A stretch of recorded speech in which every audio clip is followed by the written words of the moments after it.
प्रकरण 1. विचित्र घोषणा.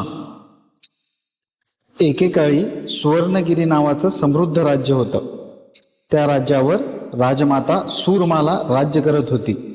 तिच्या बुद्धीपेक्षा तिचा हट्ट जास्त प्रसिद्ध होता. सूरमालाला एक गाढव होतं. त्याचं नाव होतं गप्पू. गप्पू साधं गाढव नव्हतं. राजमातेसाठी तो तिच्या मुलापेक्षाही प्रिय होता. ती त्याला सोन्याच्या तबेल्यात ठेवायची, चांदीच्या ताटात गाजरं द्यायची. त्याच्यासाठी खास वैद्य होते. राज्यातील मंत्रीही गप्पूला वाकून नमस्कार करत. राजमातेची एकुलती एक मुलगी मेनका होती.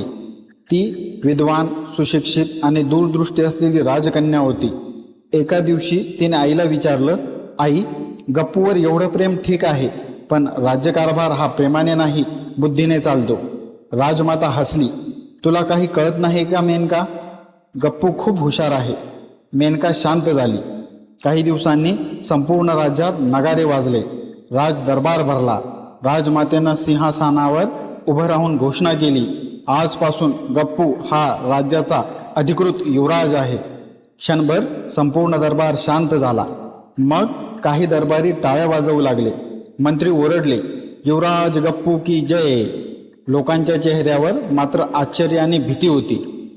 प्रकरण 2. चहावाला गजेंद्र. राजधानीच्या चौकात एक लहानसा चहाचा स्टॉल होता. तो चालवत होता गजेंद्र. तो गरीब होता, पण अत्यंत बुद्धिमान. लोक चहा प्यायला येत आणि राज्यातील समस्या सांगत. गजेंद्र शांतपणे ऐकत असे. राज्याची ताकद सिंहासनात नसते, जनतेच्या विश्वासात असते, तो नेहमी म्हणायचा. लोक त्याचा आदर करत. प्रकरण 3. गप्पूचे राज्यकारभार. गप्पूला रोज मंत्रिमंडळाच्या बैठकीत बसवलं जाई. कोणताही प्रश्न विचारला की तो ढॅ असा ओरडायचा. मंत्री लगेच अर्थ लावायचे. युवराज म्हणत आहेत की कर वाढवा. दुसऱ्या दिवशी ढॅ, युवराज सांगत आहेत नवीन राजवाडा बांधा. पुन्हा ढॅ, युवराज म्हणत आहेत सर्व शाळा 8 दिवस बंद ठेवा. हळूहळू राज्यात गोंधळ सुरू झाला.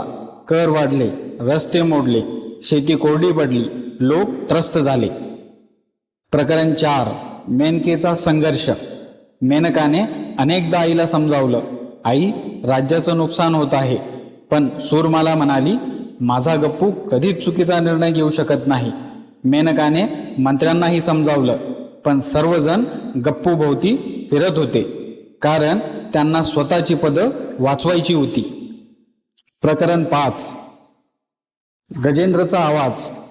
एके दिवशी गजेंद्रच्या चहाच्या टपरीवर हजारो लोक जमले. कोणी शेतकरी, कोणी शिक्षक, कोणी सैनिक, कोणी व्यापारी. सर्वजण एकच म्हणत होते, आता पुरे झालं. गजेंद्र म्हणाला, रागाने नाही, विचाराने बदल घडवूया. लोकांनी शांत आंदोलन सुरू केलं. प्रकरण 6. गप्पूची महान सभा. राजमातेनं मोठी सभा बोलावली. गप्पूला सुवर्ण रथावर बसवलं. हजारो लोक जमले. राजमाता म्हणाली, आज युवराज जनतेला संबोधित करतील. सगळे शांत झाले. गप्पू पुढे आला आणि ढॅ ढॅ इतकंच बोलला. क्षणभर शांतता. मग संपूर्ण मैदानात हशा पिकला. लोकांना सत्य समजलं. प्रकरण 7. सत्याचा विजय. दुसऱ्या दिवशी संपूर्ण राज्यात चर्चा सुरू झाली. जो निर्णय घेऊ शकत नाही तो राज्य कसं चालवणार? लोकांनी राजमातेला निवेदन दिलं, आम्हाला सक्षम नेतृत्व हवं. राजमातेनं नकार दिला, पण आता तिच्या स्वतःच्या मंत्र्यांनीही साथ सोडली. प्रकरण 8. शेवटचा दिवस. राजदरबार भरला. राजमाता सिंहासनावर बसली होती.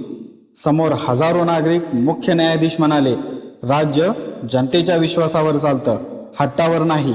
सूरमालाने प्रथम विरोध केला, पण शेवटी तिने मुकुट खाली ठेवला. प्रकरण 9. नवा राजा.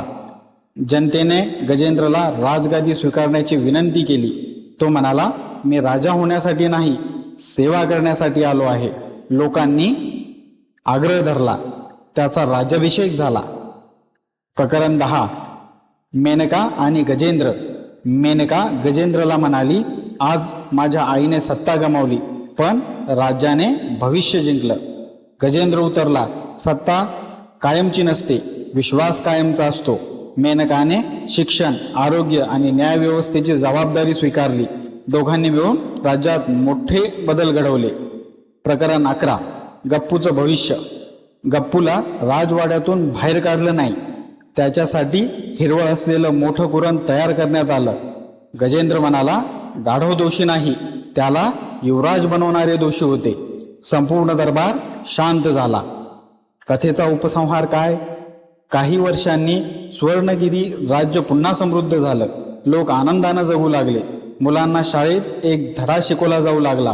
प्रेम करा पण अंधभक्ती करू नका. पद व्यक्तीच्या पात्रतेने मिळालं पाहिजे, हट्टाने नाही. राज्याचा खरा राजा तोच असतो जो जनतेचा आवाज ऐकतो. आणि आजही सुवर्णगिरीत हे मन प्रसिद्ध आहे. गाढवाला सिंहासन मिळालं म्हणून तो राजा होत नाही, पण शहाण्या माणसाला संधी मिळाली तर संपूर्ण राज्याचं भविष्य बदलू शकतं. मित्र आणि मैत्रिणींनो, ही कथा तुम्हाला आवडली असेल तर व्हिडिओला लाईक करा, शेअर करा, कॉमेंट करून तुमचं मत नक्की सांगा. आणि आमच्या चॅनलला सबस्क्राईब करा, बेल नोटिफिकेशन सुरू करा, म्हणजे अशाच हृदयस्पर्शी आणि प्रेरणादायी कथा सर्वप्रथम तुम्हाला पाहायला मिळतील. धन्यवाद. पुन्हा भेटूया एका नव्या अर्थपूर्ण आणि प्रेरणादायी कथेसोबत.